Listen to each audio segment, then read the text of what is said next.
Hi, I'm AnnMarie. And I'm Mylette. This is the new normal. And we're going to talk today about telling your kids you have cancer or how you told your kids you have cancer.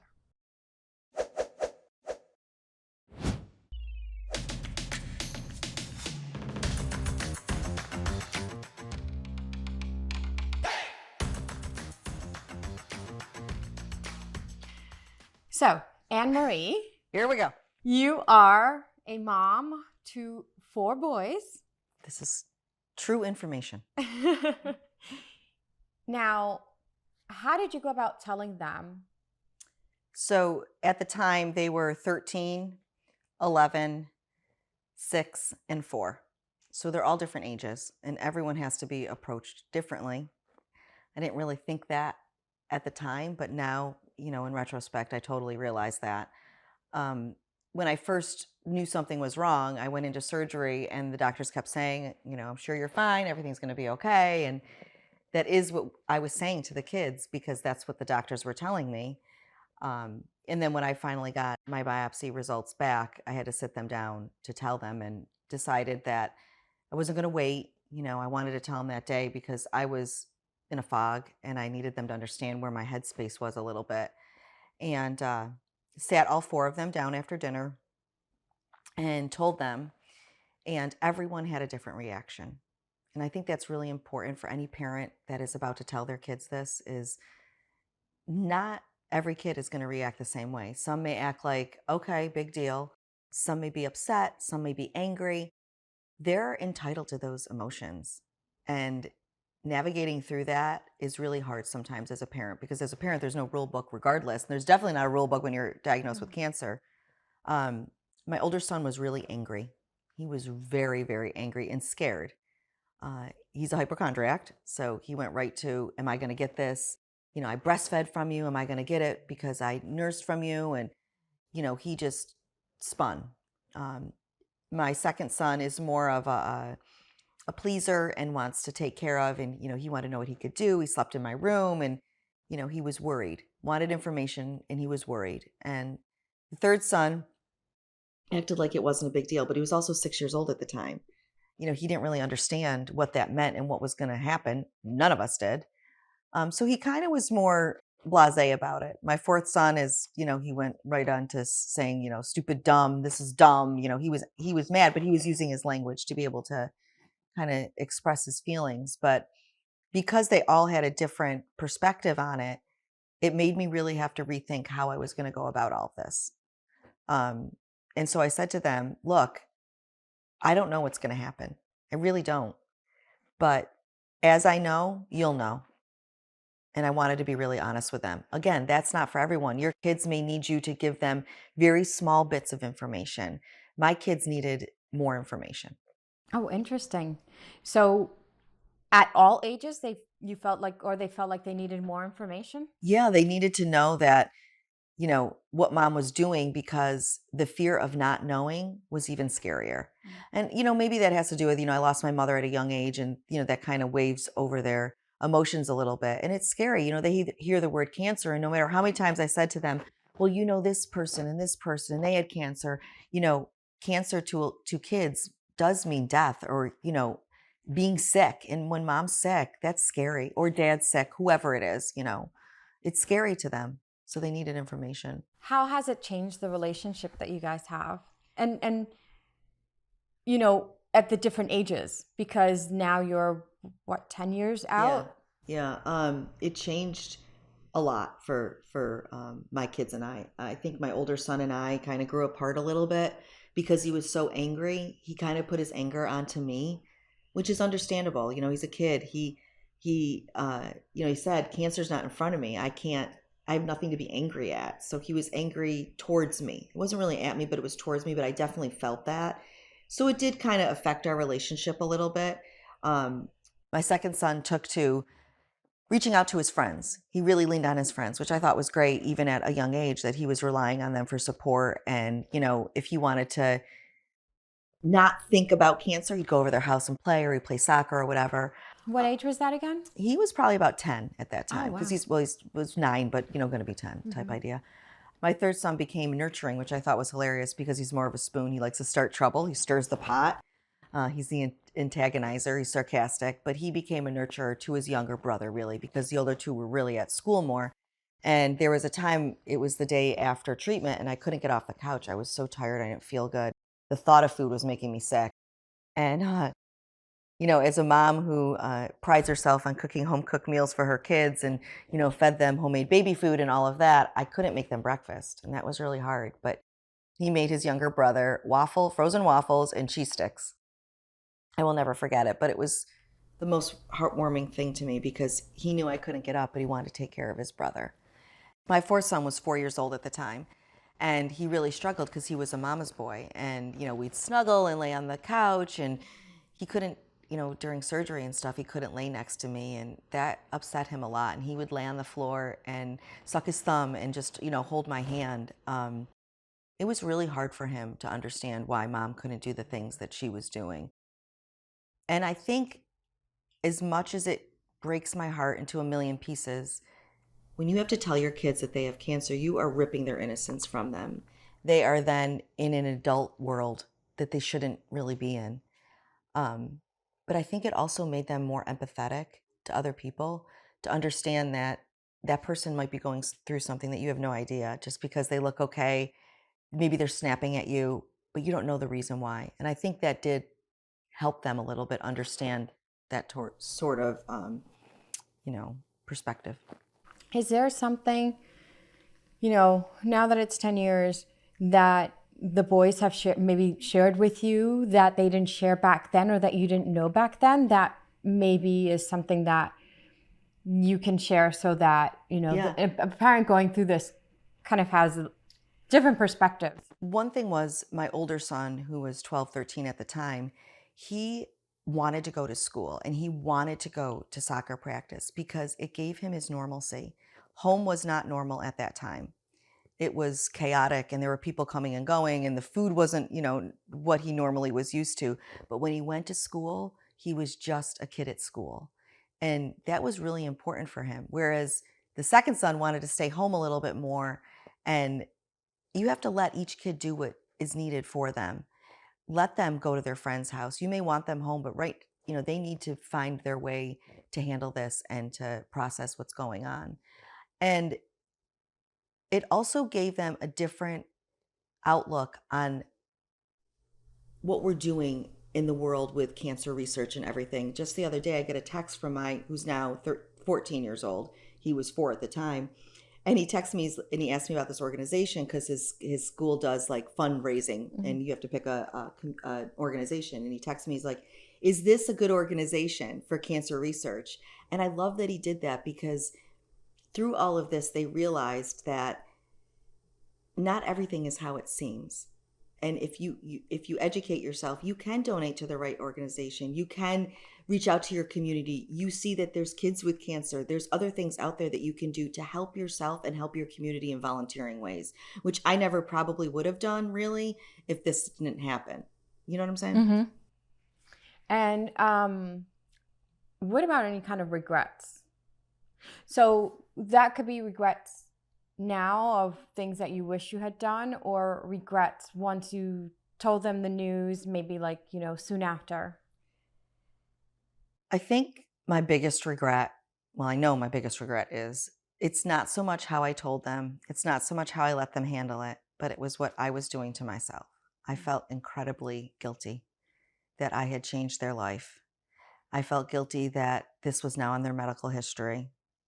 I felt guilty that they had their innocence removed. I felt guilty that now they worry about me.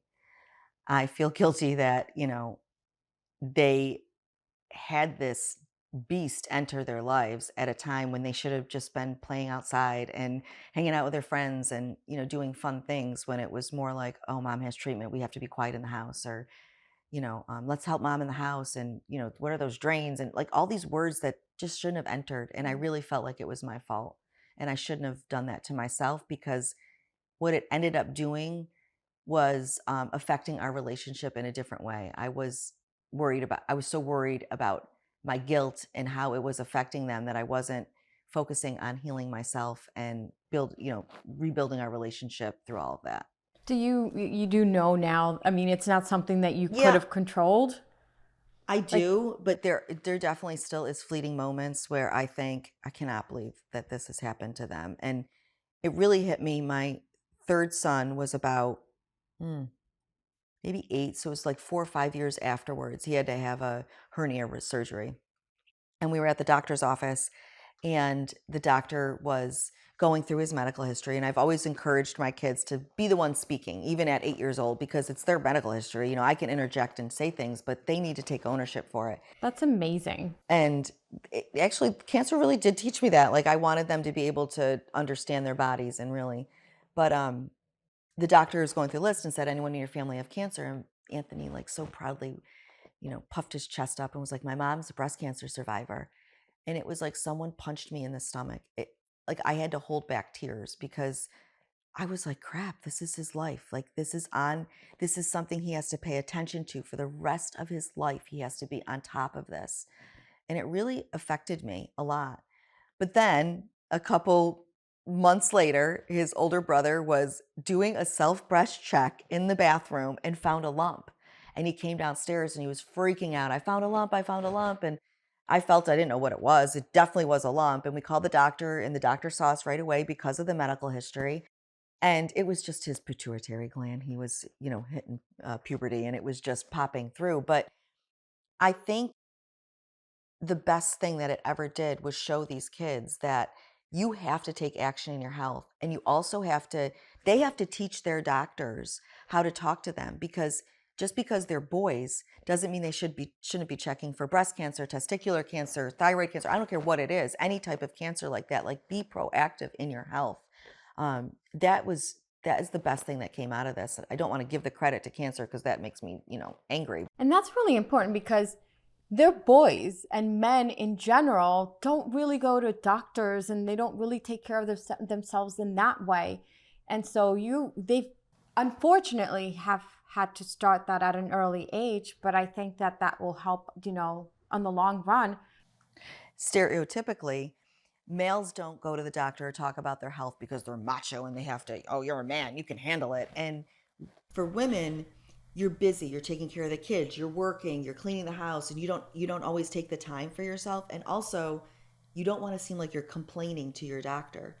So I really have talked about that with the kids, opened that conversation up and said, look at, you know, it's not complaining when you're telling your doctors about these aches or something you notice in your urine or in your body has changed. You have to let them know what's going on, your doctor, because they're there to take care of you. And if you don't go in there with the right information, you're not going to get the results that you need. And that is really important, especially for boys and at this age, so that they can be, empowered adults.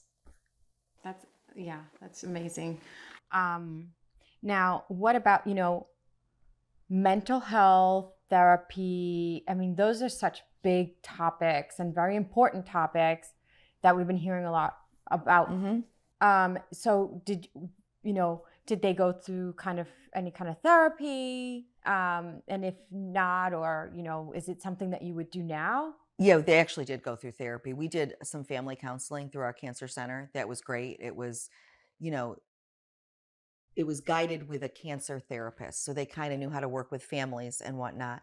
But they also, two things really helped them. First of all, they had friends in our community whose parents had gone through cancer. So they reached out to their friends, and, they formed little bonds with different friends whose parents had gone through it.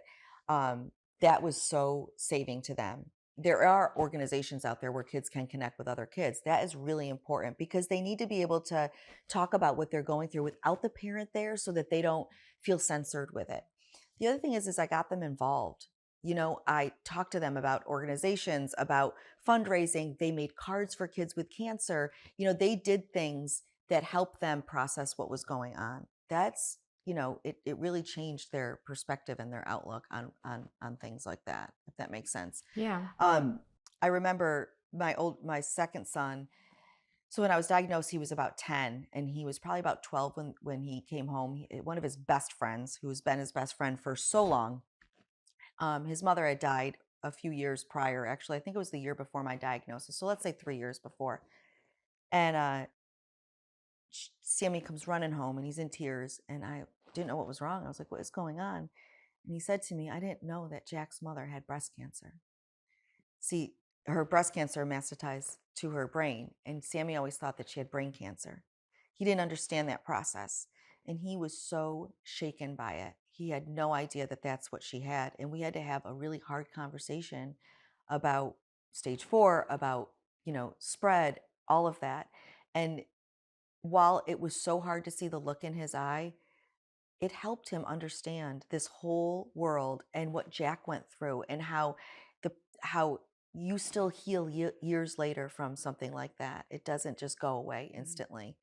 But those are the hard moments as a parent that nobody prepares you for. There's no book that says, how am I going to talk to my kid who's lost a parent to cancer? Like it's not even about your diagnosis. This conversation is about teaching your kids on a whole. It doesn't mean that you had to go through cancer. Maybe there's somebody in your community whose friend is going through it. Talk to your kids, let them know, to be there for their buddy. So another thing is that it did make them almost like little advocates. 2 of my younger son's friends' moms were both diagnosed with breast cancer recently. And the first thing he said to me is, what should I do? And I said, just message them, let them know that you're here if they need anything. And he did. He messaged both those kids and said, I know what you're going through. If you want to talk, I'm here. Or if you just want to shoot the lacrosse ball, I'm here. And both those parents messaged me back, and we're so grateful for that, because it makes those kids feel less alone. And that is part of mental health, is that these kids are going through something that they think is unique to themselves, but there's other kids going through it. I don't tell my kids until after a scan, because I don't want them to worry about it in the beginning. I don't. I try not to post a picture of me in the scan beforehand, because they watch me on social media, and I don't want to put fear in them until there needs to be fear put into them. So you do navigate things afterwards, that you probably didn't do in the beginning. Because in the beginning, I'd say, okay, it's scan day. I have a scan. I found out that they spent the whole day at school worrying about my scan. I don't want them to do that, especially if there's nothing to worry about. So going back 10 years, did the thought of, or the question of death come up? Oh yeah. That was the first question they asked, is, are you going to die? And I actually said to them, I have no idea, but I'm going to do everything in my power to not. I was so scared at that point to lie to them. I did not want to lie to my kids. And I didn't know in the beginning if something was going to happen. I had no idea. And, the fact that my kid called me a liar in the beginning, because he was like, you lied to me. You told me everything was going to be okay. I felt like I failed my kid, and I did not want to do that again. I wanted to be brutally honest with them. Unfortunately, they did know some people that had passed from cancer, so it was looming in their head anyways. So just put it out there. Like, why are we hiding it? They're already thinking about it. So I did just brutally honestly say to them, I don't know. If there's one thing, so a parent is going through the same ordeal right now, if there's one thing that you would tell them, what would it be? The best thing I can say to any parent going through this is, do what's in your heart. Don't do what I'm telling you, or what Milette's telling you, or what John's telling you, or what Joe's telling you, whoever. You have to do what's in your heart and what is right for your family, because your kid, you know them best. And they, how they're going to handle it, how they're going to process it. There's so many great kids books out there. There's great books for little kids and older kids. Use those resources. Use an ihadcancer community to connect with another parent who has gone through that. Get different perspectives on how they told their kids, so that you can formulate the way that you're going to do it. You have to do what's right for your family. Don't think that, it's one way. It just isn't. And you have to be able to answer the questions to them in a way that's comfortable for you. This is the new normal. What's yours?